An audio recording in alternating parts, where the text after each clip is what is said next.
IG-88 or IG-11 versus HK-47. I'm gonna annoy someone with this video. The outcome between a one-on-one fight between an IG series droid and a HK-47 really depends on a number of factors. Looking at combat capabilities, strategy, environmental context, let's just break down and see how these droids stack up. Firstly, let's start with the IG units. Now, for their combat durability, these droids have exceptional physical resilience. They have reinforced frames that's able to endure very heavy blaster fire, and they're able to withstand other environmental hazards like acid. This makes them incredibly highly resistant to damage in prolonged combat. The IG units excel in engaging multiple enemies at once. A 360-degree sensor is something for them to thank for. It can rotate their torsos and their head all independently. This makes them really efficient in chaotic multi-opponent scenarios. Then we're looking at any advanced weaponry and versatility. Their arsenals include built-in blasters, modified rifles, flamethrowers, and much more. Now, IG-88's hidden weapons like the toxic gas dispensers and the sonic weapons, they just add unpredictability to their attacks. The IG units possess considerable strength, but that does give them some kind of advantage in close quarter combat. And as droids, their aiming systems, they're flawless. This just allows them pinpoint accuracy with blaster weapons. So now we're going to move over to HK-47. He has a specialization in Jedi hunting. He has been specifically designed to do that. His arsenal, they include things like sonic weapons, grenades, mines, and poisonous gases. It is all tailored to exploit the weaknesses of the agile enemies or the well-defended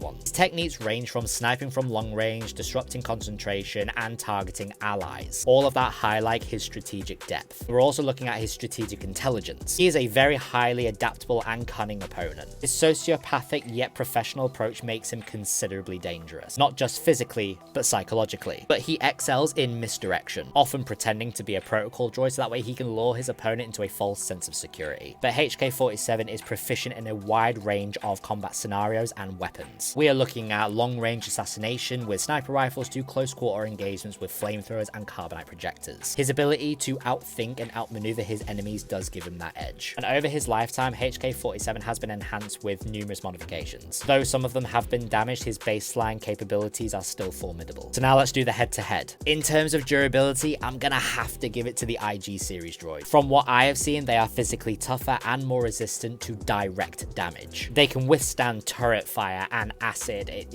That says a lot. HK-47 is durable, not saying that at all, but he has suffered catastrophic damage before in his history, suggesting that he may not endure prolonged heavy fire as well as these guys. And then on their combat precision, I would have to say it's a draw. Both of these droids, they are programmed for deadly accuracy. There's not much more to say, that's just how they're built. Now, tactics and intelligence, I gotta give it to HK-47. He has the ability to strategize and adapt to different opponents. The IG series, they do excel in overwhelming firepower, but HK-47 does have an expertise in stealth, misdirection, and psychological manipulation. All really good tools to outmaneuver your opponent. Then if we're looking at their arsenal and their versatility, I gotta give it to HK-47, but it's only just. Both of them carry a vast array of weapons, but HK-47 specializes in tools and weapons like the mines, gas, and sonic weapons that's used to go and find a Jedi. It just gives them that edge of versatility. So these guys, they just lack the surgical precision in a tailored approach. In close quarter combat, I gotta give it to the IG series. I think these guys are superior in strength, and their physical durability really does give them that upper hand. In conclusion, I would say in a straight fight, it's going to be the IG units. I think they'd win. If it comes down to sheer firepower, physical durability, close quarter combat, the IG series, in my opinion, I think they do have the upper hand. Again, they have reinforced bodies, they have multi-target tracking, all that, and their heavy weaponry just makes them relentless in direct engagements. But in a tactical duel, HK-47 is winning. If he has the opportunity to plan or exploit the environment, then his cunning and specialized arsenal will give him that edge. He exploits psychological and tactical weaknesses, and he uses them very well, so he would be able to outmaneuver a straightforward IG series unit. But ultimately, the winner only depends on the scenario. Straight up, it's IG. If it's more tactical and more thoughtful, it's HK. What do you think? Let me know in the comments.